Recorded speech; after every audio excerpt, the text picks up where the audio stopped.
पूरे जेल में loud speaker में होता है, जैसे अनाउंसमेंट होती है, ऐलान किया गया कि इस आदमी से कोई भी बंदा बात न करे. I was subject to mental torture, to all sorts of torture. My phone was disconnected, my मुलाकात with family was disconnected, and my video calls were disconnected.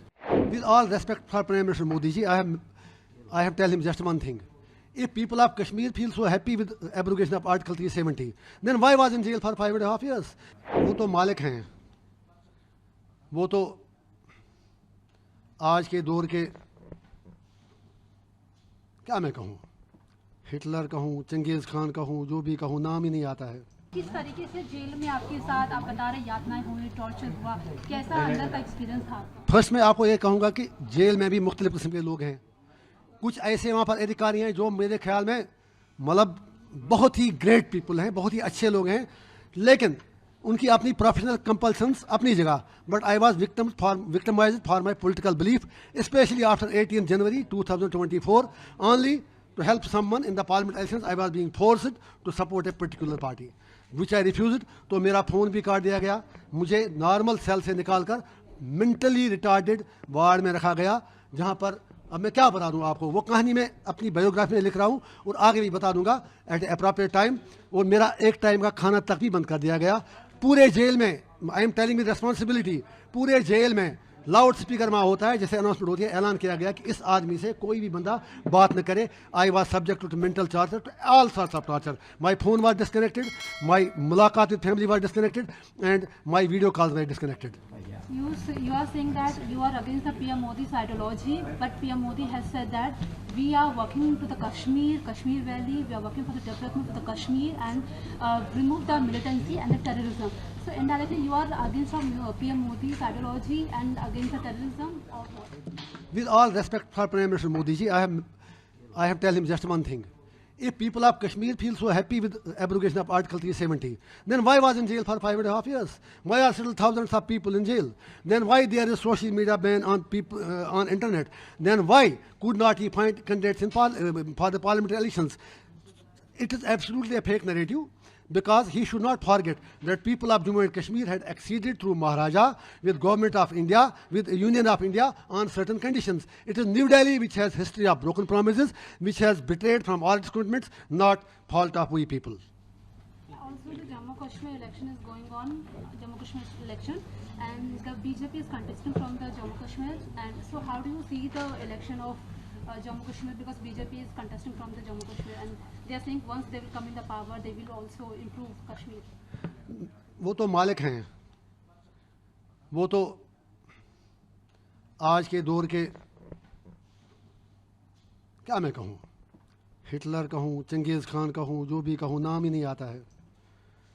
सब कुछ उनके अपने हाथ में है. अगर उतना उन्हें कॉन्फिडेंस था, why they needed their proxies there? Why could not they find any candidate and let people decide? Let wait. Why they denied me the bail? Why? सब कुछ हुआ. Why are they putting hundreds of people in Tihar jail only? Why are they not allowing people in Jamia Masjid to offer prayers? Why are they not allowing journalists to travel abroad? वहाँ तो हर तरह का operation है. Why are they terminating government employees? मतलब without any due process of law? So I don't think so. It is not the case. And let people have already given their verdict. Umar साहब भी हार गए, madam भी हार गई और मोदी जी भी हार गए. जितने भी वो महलों में रहने वाले, सियासत करने वाले थे, वो all of them lost. अभी आपको अंतरिम जमानत मिली है, आगे आप क्या सोच रहे हैं कि आपको जमानत? मुझे उम्मीद है कि न्याय मिलेगा. मेरी रेगुलर भी लगी है. कोर्ट की कुछ कंडीशंस हैं. I can't speak on the merits of the case, but I am sure that justice will be done. Lastly 370 पर आप बात कर रहे हैं लगातार. मोदी जी कह रहे हैं कि 370 के बाद तो मिलिटेंसी कम हुई है, पत्थरबाजी कम हुई है. आप बहुत ज़्यादा बोलते हैं, सॉरी. आप कितने इसके लिए आप स्टेबल है, आप समझ रहे हैं? मुझे मैडम बताइए, सबका सवाल होगा, ये 370 का मिलिटेंसी से क्या वास्ता? पहली बात मुझे बताइए, अगर हमारे जो आज चिल्लाते हैं 370 370 370 जैसे प्रार्थना करते हैं वो लोग, आप समझिए जो 5.5 साल कहीं नहीं थे, 5.5 साल मजे लेते रहे हमारे ex chief ministers and all those politicians, drawing room politicians. एक दिन त्योहार में आते ना, नानी याद आती उनको वहाँ रखा था. मैं क्या कहूँ, कुछ ऐसा शब्द आया था, आप अच्छा नहीं लगा आपको देखकर, सॉरी. उनके लिए कुछ और बड़ा मैं कहना चाहता था, नहीं वो समझिए दुनिया जाने की मैंने क्या कहना था. जय जय जय. उनकी तरह रखा था पाल के उधर SKICC में. यार आप नहीं बोलने देंगे, let me be discipline all please. मेरा पेन समझ आए ना, 5.5 साल काट के आया हूँ मैं, कहीं हज यात्रा से नहीं आया हूँ, मैं उधर से आया हूँ केदारनाथ से। एक मिनट, हाँ मैं आपकी बात कर रहा हूँ। तो मैं ये कह रहा हूँ आपसे 370 के बारे में।